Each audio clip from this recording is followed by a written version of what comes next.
You hear women say they want a good man. So what happens when you are a good man? And it's still not enough? This is where a lot of men get quietly stuck and may even start to become resentful. You're kind, you're loyal, you show up, you go to the gym, you have a decent job, you're ambitious, you want someone to travel with, you want to start a family, you want to build something real. And yet, you keep finding yourself overlooked, or things start and just don't seem to go anywhere. So you start wondering, what am I missing here?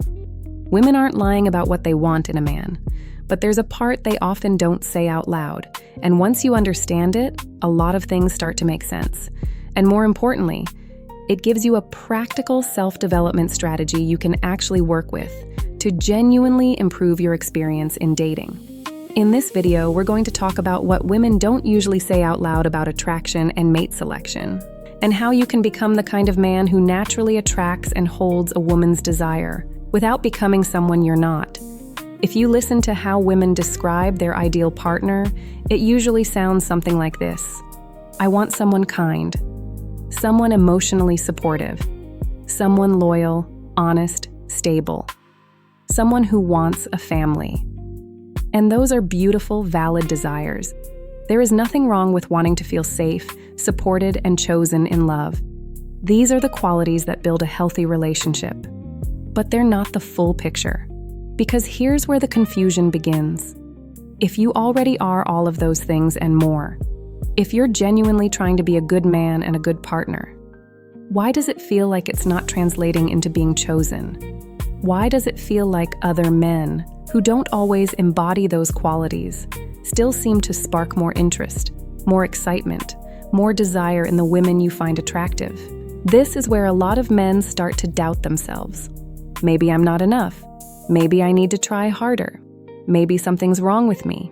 And over time, that confusion can quietly turn into frustration, or even resentment for women as a whole. And what you feel is valid, because you've only been given part of the truth, not the whole thing. So here's the part that often isn't said out loud. Those qualities women describe don't create attraction. They deepen attraction, once it already exists. In other words, women want those qualities, but only from the men they are already attracted to.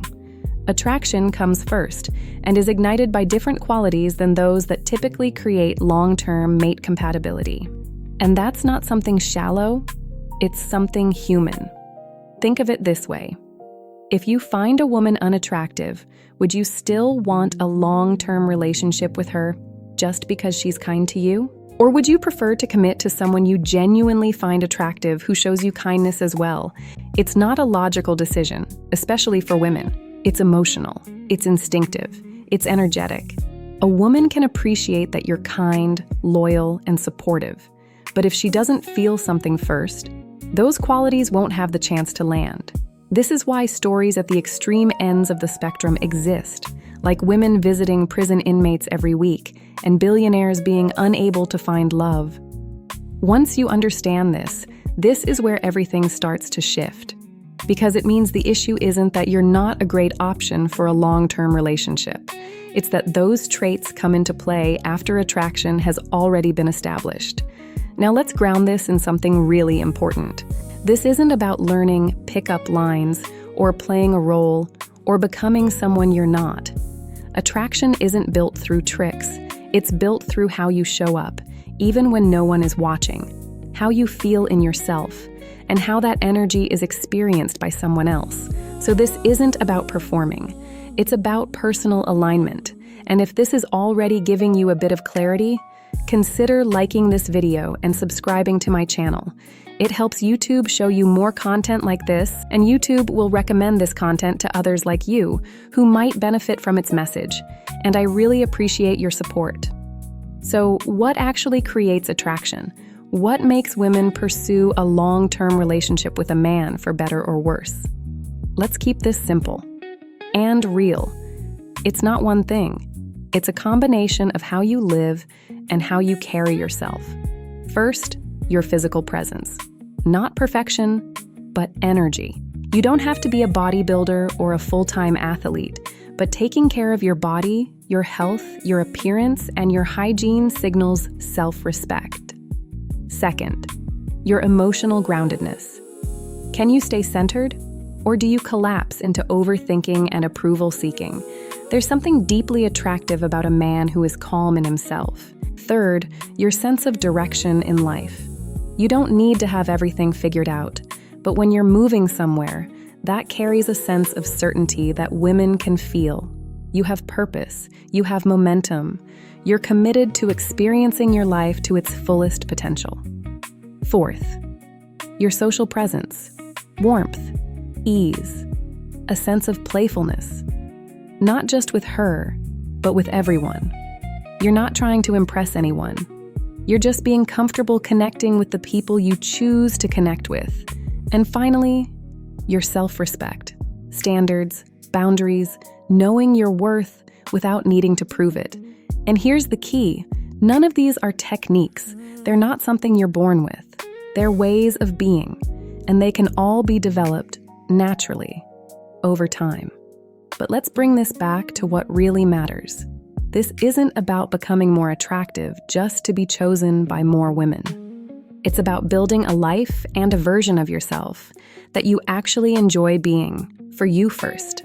Because when you feel aligned in your own life, when you respect yourself for how you move through the world, attraction becomes a byproduct, not something you chase. Love begins with self-trust. And from that place, everything shifts. So if you've been feeling confused or overlooked, if this area of your life has become a source of frustration or resentment, built over years of experiences of misalignment, understand this clearly. You're not asking for too much. You're not a bad choice for a mate. You're not unworthy of deeply passionate and emotionally fulfilling love. And you're not too late to catch up with the dating market. You've just been working with an incomplete picture that's been heavily influenced by pop culture for decades. And now you have more clarity, because love isn't just about being a good person. It's about being felt. And that's something you can grow into without losing the core of who you are. And if you want to go a step deeper, I've created something called the Compatibility Compass to help you understand whether a woman is actually right for you, beyond just your initial attraction to her. Women shouldn't be the only ones who choose. You get to choose who's right for you too. You can download it for free in the description below.